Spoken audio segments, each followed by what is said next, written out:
ખેડૂતો ગઈકાલથી એક મુદ્દાને લઈને ખૂબ પરેશાન થઈ રહ્યા છે, જે ટેકાના ભાવે મગફળી કે પછી બીજા અનાજ આપવાની વાત હોય એના માટે વેબસાઇટ પર રજીસ્ટ્રેશન કરાવવાનું હતું. સરકારે જે વેબસાઇટ બહાર પાડી હતી એ ગઈકાલે ક્રેશ થઈ ગઈ કે હેંગ થઈ ગઈ, અને એના કારણે અનેક ખેડૂતો જે છે એ આ પરેશાનીમાં છે કે એમના રજીસ્ટ્રેશન જ નથી થયા.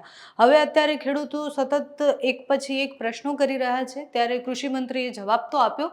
કૃષિમંત્રીએ એવું કહ્યું કે ખેડૂતોની સંખ્યા વધી ગઈ એટલે વેબસાઇટ હેંગ થઈ ગઈ, જેની સામે વિપક્ષે પણ જવાબ આપીને કહ્યું કે ખેડૂતો તો પહેલાં પણ આટલા જ હતા, અત્યારે પણ આટલા જ છે.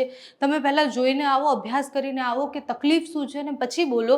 માત્ર જવાબ દેવા ખાતર જવાબ ન દો. આ જ વિષય પર ગોપાલ ઇટાલિયા, વિસાવદરના ધારાસભ્યએ કૃષિમંત્રીને એક પત્ર લખ્યો છે. પત્ર આજનો છે. પત્રમાં લખેલું છે વિષય ટેકાના ભાવે મગફળી અને અન્ય જણસ વેચાણ માટે ઓનલાઈન રજીસ્ટ્રેશનમાં પડતી તકલીફ તેમજ રજીસ્ટ્રેશનની સમય મર્યાદા વધારવા. એટલે એ રજીસ્ટ્રેશનનો જે સમય છે એની મર્યાદા વધારવા માટે પણ એમને લેટર લખ્યું છે. જય કિસાન સાથે જણાવવાનું કે ટેકાના ભાવે મગફળી કે અન્ય જણસ વેચવા માટે ખેડૂતો દ્વારા ગઈકાલે પ્રથમ દિવસે ઓનલાઈન રજીસ્ટ્રેશન કરવામાં ખેડૂતોને અનેક મુશ્કેલીઓનો સામનો કરવો પડ્યો છે. આજે જ્યારે આ પત્ર લખાઈ રહ્યું છે ત્યારે પણ ઓનલાઈન નોંધણીની પ્રક્રિયા ચાલુ થયેલ નથી. એટલે એ જ્યારે પત્ર લખી રહ્યા છે ત્યારે પણ ચાલુ નથી થઈ.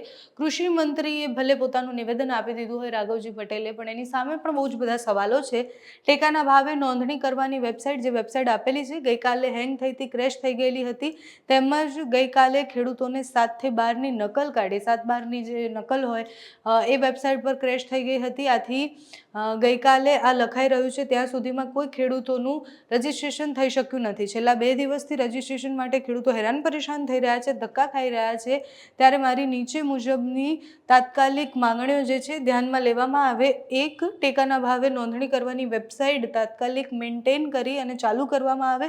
ખેડૂતોને 7-12ની નકલ કાઢી આપવાની વેબસાઇટ પણ તાત્કાલિક ચાલુ કરવામાં આવે.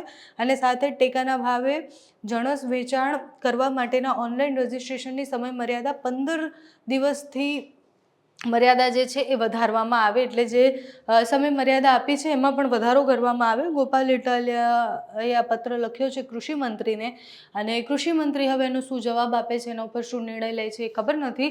ખેડૂતો ખૂબ પરેશાન છે. ઘણા બધા લોકોએ અમારા સુધી એ સમાચાર પહોંચાડ્યા કે બેન ખૂબ તકલીફ પડી રહી છે. એના સિવાય વિપક્ષના જે નેતાઓ છે એ પણ આ વિષય પર સરકારને સવાલ કરી રહ્યા છે કે ટેકાના ભાવે જ્યારે મગફળી કે પછી બીજું કોઈ પણ વેચવાનો વારો આવે ત્યારે ખેડૂતોને લાઇનમાં ઊભું રહેવું પડે, કાં તો ખેડૂતનું જીવન જે આખું હોય છે એ આ જ પ્રોસેસમાં હોય છે કે એનું જીવન જ્યારથી એ ખેતી ચાલુ કરે ત્યારથી લાઇનમાં ઊભું રહેવાની શરૂઆત કરે. એટલે ખાતર લેવા માટે લાઇનમાં ઊભો રહે, એના પછી સતત એને આખું જીવન લાઇનમાં ઊભું રહેવામાં જાય. વેબસાઇટ પર જ્યારે ટેકનિકલ ઇશ્યુઝ આવે એટલે ડિજિટલ તમે થઈ ગયા છો, પણ ખેડૂતોની પરેશાની તો ત્યાંની ત્યાં જ છે. એમને તો રાહ જ જોવાની છે, એમની પાસે તો બીજા કોઈ ઓપ્શન જ નથી. એ તો કાં તો સાયબર કેફેની લાઇનમાં ઊભા રહેશે, અને કાં તો પછી એમના જીવનમાં ખાતરની લાઇનમાં ઊભું રહેવાનું તો લખેલું જ છે. એટલે જીવનનું ચક્ર જે આપણું નોર્મલ ચક્ર હોય છે એના કરતાં ખેડૂતોનું ખૂબ અલગ છે. ખેડૂતોના જીવનથી લઈને મૃત્યુ સુધી એમના ચક્રમાં લાઇનમાં ઊભું રહેવાનું લખ્યું છે. હવે સરકાર એમને એ લાઇનમાંથી ક્યારે મુક્ત કરે છે એ જોવાનું રહ્યું. તમારું આ વિષય પર શું માનવું છે અમને કમેન્ટ્સમાં જણાવજો. અત્યારે આ વિડીયોમાં બસ આટલું. જો તમે અમને યુટ્યુબ પર જોઈ રહ્યા હોય તો સબસ્ક્રાઈબ કરજો, ફેસબુક પર જોઈ રહ્યા હોય તો ફોલો કરજો, અમારા વિડીયોને લાઇક અને શેર કરજો.